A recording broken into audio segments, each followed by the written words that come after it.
profitable business of bad relationships. Do you know what dating, divorce, disease, death, and destruction all have in common? They are very profitable, particularly in first world countries like America. It's shocking to hear it said out loud, but that doesn't make it any less true. In order to understand why the marriage rate is so low, divorce rate is so high, hookup culture is prevalent, and people seem unable to get along, we only need to look at why anything gets done consistently in America: profit. So let's start with the first D, dating. When dating is mentioned, it conjures up romantic images of dinner dates, doing activities together like skating or dancing, or going to the movies. Sounds like fun, doesn't it? But what is really driving this isn't romantic at all. If you look at the aforementioned types of dates, the one thing that each have in common is that they all require money.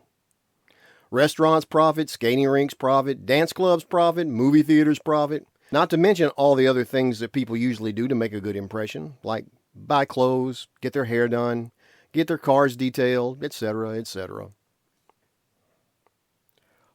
While it has been proven repeatedly that dating is not the best way to interview a person as a possible spouse, we've been doing it for over 100 years now.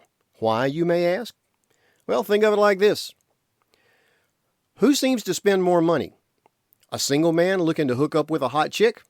Or a married man with a wife, a child, and a mortgage? Do you know who's more likely to spend money on her hair, wigs, great big fake eyelashes, hair color, push-up bras, body contouring, shoes, designer bags, makeup? A single woman or a married woman with a husband, a child, and a mortgage? That's right, folks. Single people spend money. Now, you may be asking, what's the problem? If people are getting together and having fun, why should I care if someone profits from it? Well, I don't care about what consenting adults do for fun. But what I'm attempting to do is point out how the game is rigged towards continuing to date, because it's profitable. None of these business owners that profit from couples dating want them finding true love or settling down. It's just like dating apps. Their purpose, in case you haven't heard, is not to find you a significant other, but to make a profit for their owners. The reason that women have such an unfair advantage on dating apps is because the app caters to women's emotional nature, their fear of missing out, and paradox of choices by seemingly giving her unlimited choices. It's an illusion set up to keep her on the app and dating. The dating app owners also know that wherever the women go, men will follow. Can you say cha-ching? Think of it like this. No matter whether you're married or single, you need a place to live, furniture, transportation, food, appliances, utilities, etc. But the real question is, how do we sell more of these things to stimulate our ever-growing economy? You see, at one time we counted on the fact that families had many, many children for economic growth, but those days are long gone. So what do we do now? Well, we stimulate the economy by spreading anger, fear, uncertainty, and division, and it's working like a charm. Feminism, which started out as a call for equality of human rights for women, morphed into a tool of economic growth by pitting men against women. Why, you may ask? Because when we work hard together as man and wife on creating a family, then you have multiple people living in one house, sharing utilities, sharing appliances, sharing furniture, sharing transportation. It is more profitable to divide these families so we can sell and profit from twice as many houses and appliances and furniture and utility bills, and you get the picture.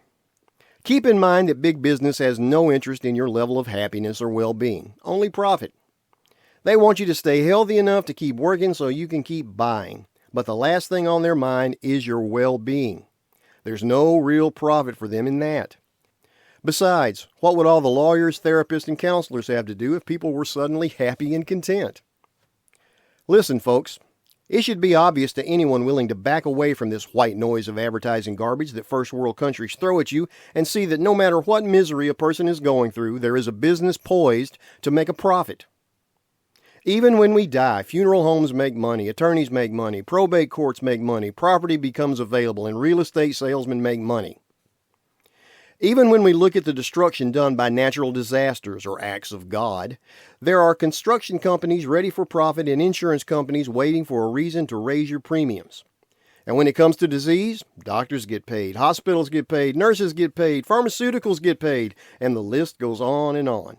I mean, the last disease actually cured, not just treated, but actually cured, happened in Somalia in 1977, and it was one of the last cases of smallpox that we've ever heard about. That was 45 years ago, and you'd think that with all the new modern technology we have today that we'd be able to cure more diseases. But remember, the most money isn't in the cure, it's in prolonged treatment. Say it with me, more money is good, right? Keep the gods of profit happy, even if people are dying. Well, I guess you got to die of something, right? All I'm saying is that our relationship world is set up for failure. Our system of commerce thrives from people's misery and fear. Oh, we justify it all by pointing to the number of people who need homes and food, and this is just the best way we know how to do it. But is anyone really looking at a way to fix this problem? If they are, I sure don't see it. Honestly, I don't expect anyone to take my recommendations seriously these days. Even if I could spell out to everyone's satisfaction how dating doesn't work, most of the past 3 to 4 generations have been conditioned to behave in a particular way. And that is, be a good little consumer and do your part to keep our economy strong by buying, on credit whenever possible.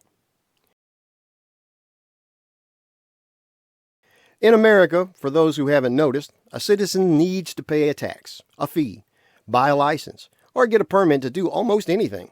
But there is one thing that has always been exempt. Having a baby. Anyone can have a child. You don't need to be married, you don't need to be cohabitating, have any special licenses or training, possess any particular skill. You don't even have to be sane.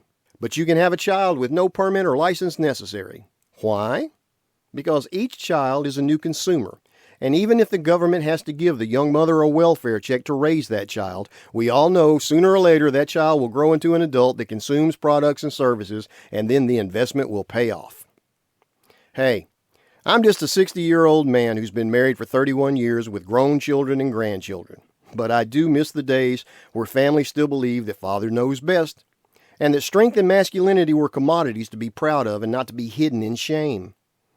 I haven't watched television in years because it seems that there is a common thread, and it goes way back to the 1960 sitcoms. In all of these shows, it seems that the theme was that there was a father of the house that was this Homer Simpson type of idiot who had to be saved constantly by his practical wife or his smart-ass kids. Really? Is that what we men are? To listen to modern women bitch and moan about being oppressed supposedly throughout history makes me want to puke. To hear these stories, our whole civilization was built on men just kicking the crap out of the little woman all day, every day, because men are really insecure and intimidated by the big, bad woman. What a load of crap.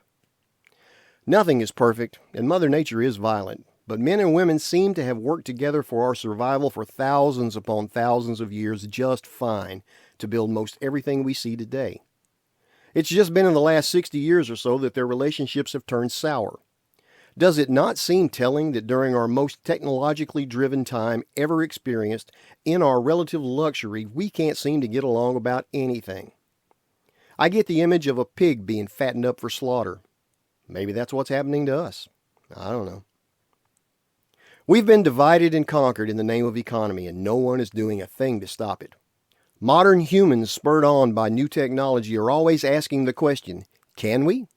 And usually the answer is, yes, we can, for a profit. But I think that is the wrong question to ask. Instead, we should ask ourselves, should we?